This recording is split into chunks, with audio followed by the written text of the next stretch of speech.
दोस्तों, आज जो कविता मैं आपके लिए लेकर आई हूँ वो पंकज प्रसून जी ने लिखी है, जिसका शीर्षक है बिन दादी कैसा बचपन। बिन दादी कैसा बचपन, जैसे पतंग बिना डोर उड़ने को तोड़ती है पर किसी छत पर नहीं टिकती। घर में सब थे फिर भी कुछ खाली था। दादी की गोद जैसा कुछ भी नहीं था, जहां सोते ही नींद आती थी और उठते ही लोरी दोहराई जाती थी। दादी, वो जो पापा को भी डांट देती थी जब मैं कहता था पापा ने मुझको डांटा, और पापा बस मुस्कुरा देते, क्योंकि दादी की अदालत में अपील नहीं होती। वो कहानियां जहां राजा की शादी हो जाती थी लेकिन रानी को हर बार परी से जलन होती थी।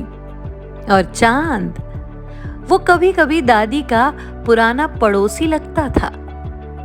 कभी वो मेरे होमवर्क की स्पेलिंग ठीक कराती थी और कभी अपने चश्मे की पर्ची ढूंढती थी, फिर कहती तू ही पढ़ ले, अब ये आंखें रिटायर हो गई। दादी, जो हंसी में भी गुस्सा छुपा लेती थी और गुस्से में भी मोहब्बत घोल देती थी, जो मेरी थाली में घी ज्यादा डालती थी और अपनी थाली को परोसना भूल जाती थी।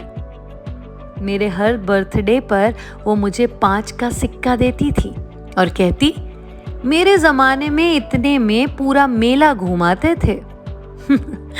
अब मेरे भी हैं सिक्के भी हैं, बस वो दादी नहीं है।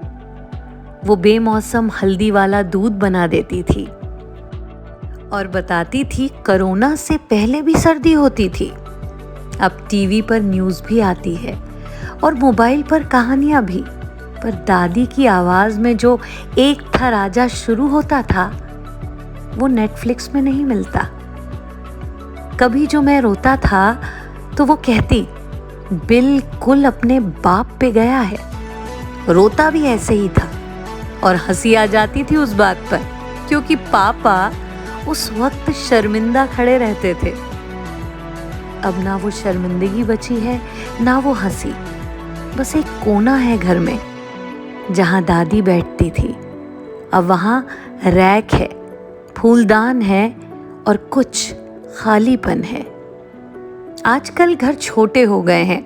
2 BHK में दादी के लिए जगह नहीं है, सिर्फ फोटो फ्रेम है जिसमें वो मुस्कुरा रही है और उनके पीछे गांव की धूप है।